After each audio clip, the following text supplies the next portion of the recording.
How are you doing? How are you really doing? It's February right now, and February is a really tough month. So I want you to know that you are valued, you are loved, and I don't know what's going on for you right now, but hopefully in this podcast episode today, you can find a little bit of encouragement, hope, and strategies for making it through February.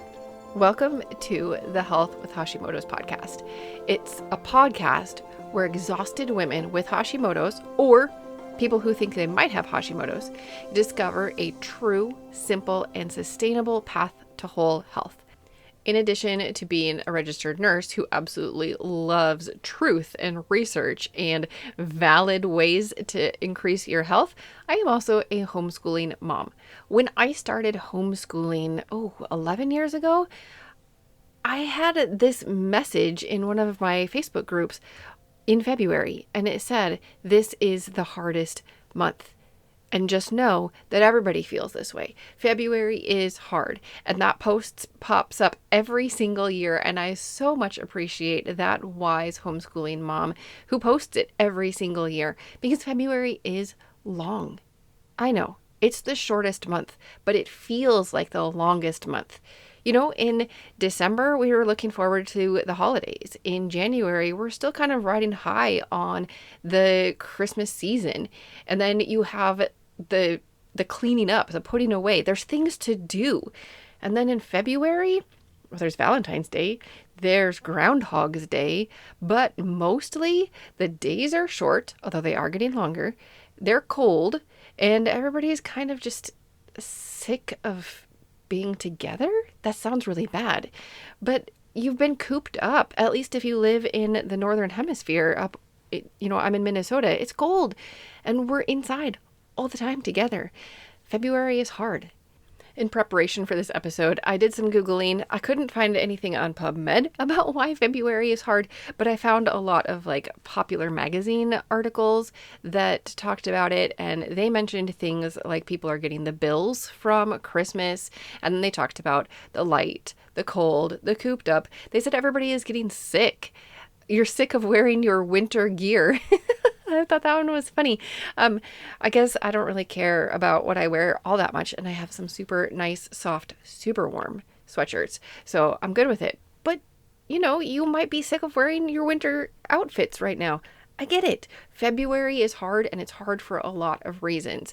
So that is why I am devoting this episode to helping you get through February and get through February healthier than when you started it. I have a bunch of ways for you to do that today, and they all center around a concept of finding joy. Did you know that increasing the joy in your life is one of the most powerful things you can do for your immune system? It's true. Other than deep sleep, the best thing that you can do for your immune function is to increase your joy. For one thing, increasing your joy gets you out of that fight and flight response. It gets you out of that stress mode. And anytime you can shift out of fight and flight into rest and digest, which is the opposite, then you are going to be functioning better as a person. Every part of you, body, mind, and spirit, is going to be working better than when you're in fight and flight.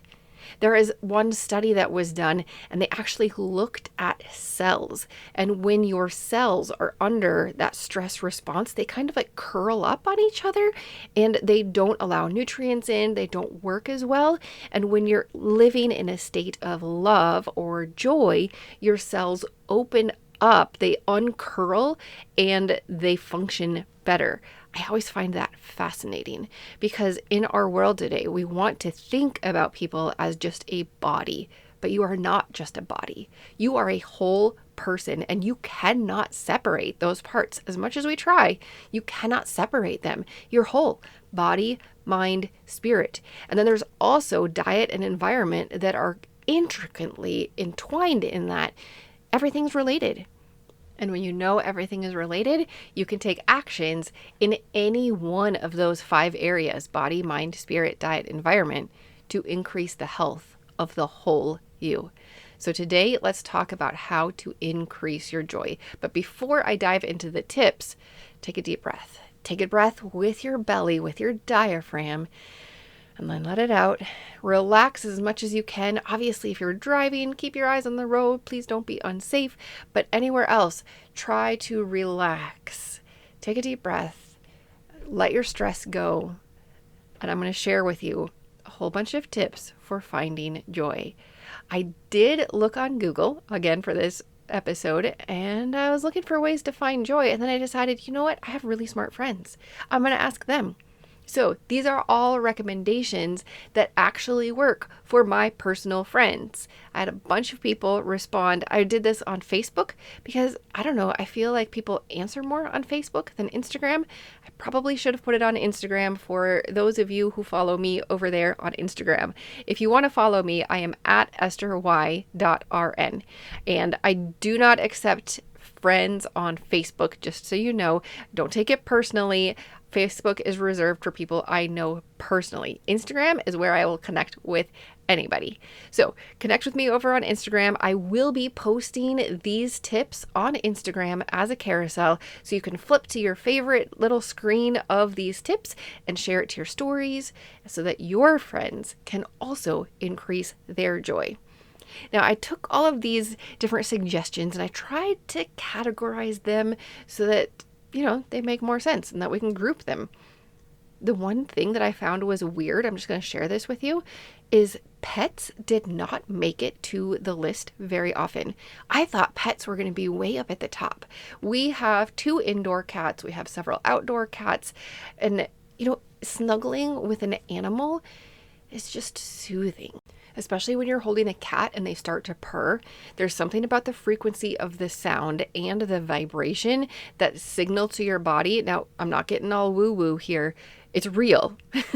The sound and the frequency of their vibration when they're purring, it signals to your body to relax and to be healthier. So snuggle with a cat, as long as, of course, the cat wants to be snuggled. We all know that if a cat does not want to be with you right now, it's not a relaxing experience for you or the cat. So snuggle with a pet, a cat or a dog or whatever animal you have. It helps to relax you, to decrease your stress and increase your joy. So pets is one thing that you're not going to see on my carousel on Instagram, or if you go over to the blog post associated with this episode, it's not going to be there because I think only one person mentioned it and it didn't fit into any of my categories. Let me go through the categories. First, I've got nature. Now, taking a hike or spending some time in the garden, getting your hands dirty in the soil, those are things that for some people increase their joy. Now, when you're listening to this list, obviously not every single one of them is going to increase your joy. If you hate being in the garden, or maybe you were told that you had to go pull weeds every summer as a kid and then you just have bad memories, well, maybe that's not what is going to spark your joy. But I assure you, there are going to be other things in the list that do. For me, one of the things that I love the most in the whole world, it happens and instantly I am happier. It's watching snow fall, or even better, watching and smelling snow fall or rain. I prefer snow. It always makes me smile. I love snow. And the fresh smell when it's snowing or when it's raining, it just boosts my mood immediately. Other things. Let's go into the faith category. A lot of my friends mentioned faith. Now, obviously, if you've listened to this, you know that I am a spiritual person and I have a very strong faith and a very good relationship with Jesus. So it makes sense that a lot of my friends also have that relationship and brought this to the list. A lot of them said that starting their day reading their Bible or another devotional that brings them closer to Jesus increases their joy. Also, prayer and worship music.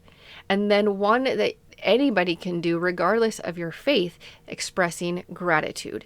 I did put this in the category of faith because it's a spiritual practice. When you are expressing gratitude, when you're writing it down or when you're talking to God or whoever, It's a spiritual thing. It's an emotional thing too. But expressing gratitude increases your joy.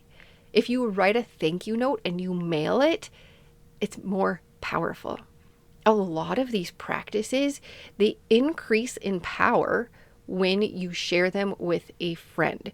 So if you're going on a hike, it can increase your joy. If you go on a hike with a friend, usually can boost that joy even more. And that goes for almost every single one of these. When you combine it with other people, it increases how much joy, peace, and happiness it can bring to you. Of course, music is a huge part in finding joy in the day. We all know that our emotions can be heightened by playing different music, and we can shift our mood by playing different music. So, and I'm talking about listening to music, but also people mentioned playing an instrument. When you play your instrument, that can increase your joy. Listening to music, lots of people had playlists that they recommended. Listening to music can increase your joy during the day. Again, singing is so powerful. Singing does something physiologically to change your health. Crazy, right? We don't think about the act of singing as changing what's going on in our health, but it can. So singing is something that a lot of people mentioned to increase their joy. And of course, dancing. All of these things go together when you think about music. Playing instruments, listening to music, singing, dancing, it's all good. Of course, food also made the list. Now, this could be anything from coffee or tea, dark chocolate, or baking treats and sharing them with a friend. Again, sharing food increases the power of how much you enjoy the food and how it's going to elevate your mood in the day. The next category is people. Whether this is family or friends, spending time with others can increase your joy in the day. Now, of course, there are people who will drag you down, and I'm not talking about those. But when I asked, how do you increase your joy? People mentioned phoning a friend, talking to a friend, and laughing together. Laughter was brought up a lot. You can do laughter individually. As I've told you in other podcast episodes, when you laugh with others, it increases the healing power of that laughter. And just being around friends. Spending time with family can also increase your joy. And a grandma chimed in and said spending time with her grandkids brings her the most joy in a day. I've got 2 categories left for you. One of them is creating. When you are using your creative powers, it can increase your joy. So whether this is participating in a craft or participating in one of the hobbies that you love to do, it can increase your joy. You can use art and creativity around your house to increase your joy. If you walk by something that somebody else has created for you, does that just lift your spirit a little bit? It does for me. Or one of my friends mentioned that she has reminders all around her house that increase her joy. And she showed some pictures. These are things like I am affirmations, like I am loved, I am valuable, or just inspirational quotes like enjoy today. There's good things that you can post around your house to remind you to smile. The last category to increase your joy, add joy to your day, are the self-care practices. Something as simple as applying lotion. It doesn't take very much time at all, but it's soothing, and depending on the smell of your lotion, it can lift your spirits. Also, aromatherapy. It can add joy to your day for sure. Relaxing in the bathtub. It can add joy to your day. And one of my friends made me laugh. He said that he gets joy from clocking out of work. And I can totally understand that too. I've had some shifts in the emergency department where I was so happy to clock out and walk out of that place. It definitely added joy to my day to leave work. Hopefully you don't have a job where that adds joy to you every single day. I firmly believe that we should all be able to find some joy in our work. And I hope you have a job that you can find some joy in. For me, I love helping people. It absolutely lights me up. If you book a Health with Hashimoto session and I get to work with you and help you discover your next step on your path to health, well, you're going to get some great answers and strategy. And in helping you, it's also going to increase my joy. I have been designed and created to help people like that. It increases my joy to work with you. I love it. I hope that you have a job where you can find some joy in that. So even though February can feel like the absolute longest month and the days can feel incredibly long, even though they're short, I hope that this episode has given you some strategies that you can refer back to on those long days when you feel like you're never going to get to April, because let's not even talk about March. In April, we'll be able to open the windows, we'll be able to smell the fresh air, maybe you'll have flowers coming up. It's great. You just have to make it until then. And know that no matter how the day feels, no matter what you do during the day, no matter how you feel about yourself, how you feel about your health, know that you are valuable. You are a valuable person because you exist. It doesn't depend on anything that you do or that you don't do. Your value does not depend on your health. Your value is yours. You are valuable because you are you. I hope you know that. You matter. And I look forward to chatting with you on the next episode of Health with Hashimoto's. Hey, if you have an idea for an episode, let me know, because I would love to serve you and answer your questions or address things that you are wondering about. And also, thank you so much for sharing this podcast. I've had several people reach out and say, hey, I shared your podcast with this friend. That means so much to me. Thank you. I love knowing that I am serving you and helping you with your health by doing this podcast. It means so much to me. So thank you for sharing it. All right. I will talk to you next week on the Health with Hashimoto's podcast. This podcast is for informational and educational purposes only. Please be sure to discuss any concerns and plans with your trusted healthcare professional.